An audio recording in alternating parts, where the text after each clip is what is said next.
Le véritable ancêtre, c'est lui qui est Jésus-Christ. Le véritable ancêtre, c'est Dieu.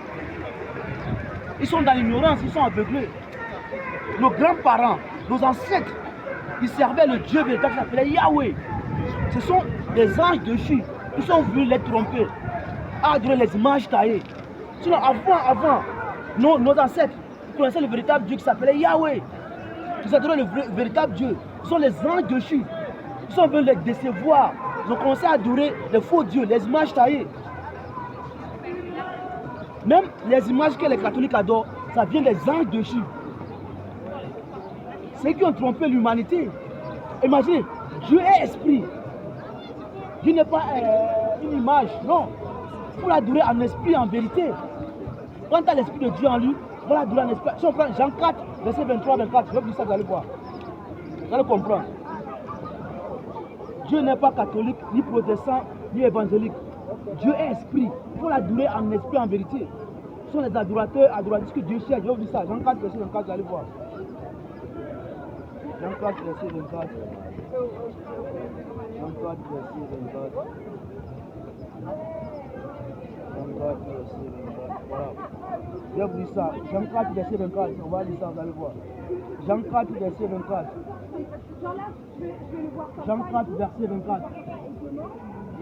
En vérité, je vous le dis, celui qui écoute ma parole et qui croit à celui qui m'a envoyé à la vie éternelle, il ne vient point en jugement, mais il est passé de la mort à la vie. Pour croire en Jésus, il faut l'adorer en esprit en vérité.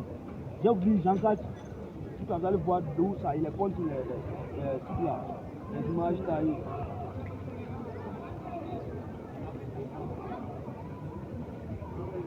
Jean 4, 24, disait ça. Dieu est esprit. Il faut que ceux qui l'adorent, l'adorent en esprit et en vérité. La femme lui dit, je sais que le Messie doit venir. Celui qu'on appelle Christ, quand il sera venu, il nous annoncera toutes choses. Je le suis, moi qui te parle. Jean 4, verset 24. On va le 23. Jean 4, 23. Jean 4, 23. Regardez. Mais l'heure vient et elle est déjà venue. Pour les vrais adorateurs, adoreront le Père en esprit et en vérité. Car ce sont là les adorateurs que le Père demande. Les vrais adorateurs vont adorer Dieu en esprit et en vérité. Pas avec les images taillées. Ce sont les adorateurs que Dieu cherche. On dit, Dieu est esprit. Il faut que ceux qui l'adorent, l'adorent en esprit et en vérité. Si on prend les images taillées, est-ce qu'on adore Dieu en vérité? Non. Il n'y a pas de salut en catholique. Il n'y a que Jésus-Christ qui sauve. Celle qui sauve. On prend Exode 20, vous allez voir. Exode 20. Voilà l'Exode 20. Contre l'idolâtrie, Exode 20. Le catholique n'a pas une église, c'est une religion. Catholique, l'islam, ils ont des religions. Catholique, l'islam, ce sont des religions. Il n'y a pas de salut là-bas. Il n'y a que Jésus seul qui a le salut et la vie éternelle. Je vais lire les 10 commandements, Exode 20. Vous allez voir. Je vais prendre les images taillées.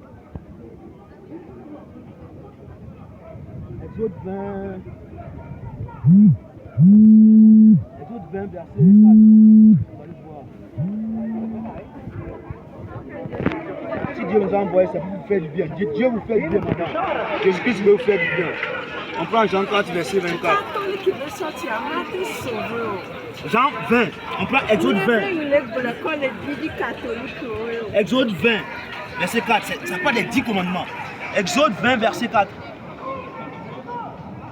Tu ne te prosterneras point devant elle et tu ne les serviras point. Car moi, l'Éternel, ton Dieu, je suis un Dieu jaloux, qui plie l'iniquité des pères sur les enfants jusqu'à la 3e et la 4e génération de ceux qui me haïssent. On va aller verset 4. Exode 20, verset 4. Ça parle des 10 commandements. Tu ne te feras point d'image taillée.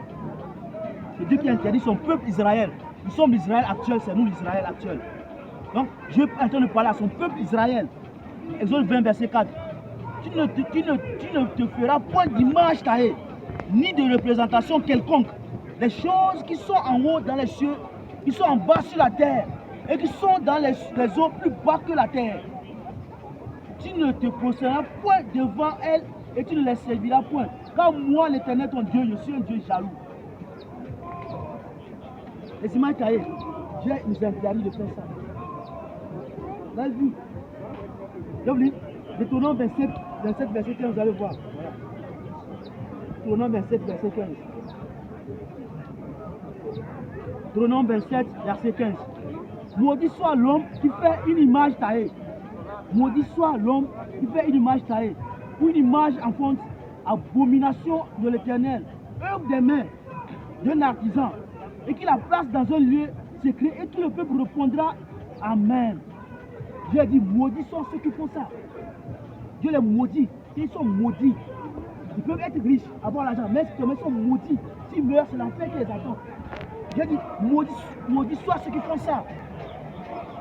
Si, maudits soient ceux qui font une image taillée par les mains d'un artisan.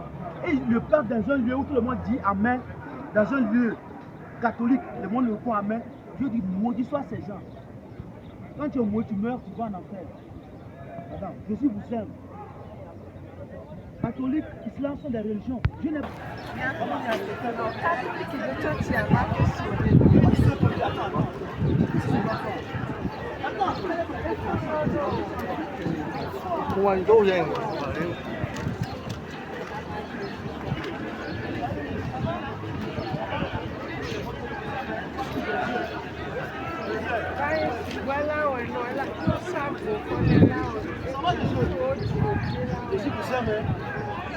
Je vous aime aussi, hein? Soyez bénis. Maman, je suis long. Je suis là pour aller aussi. C'est ça, pas bon.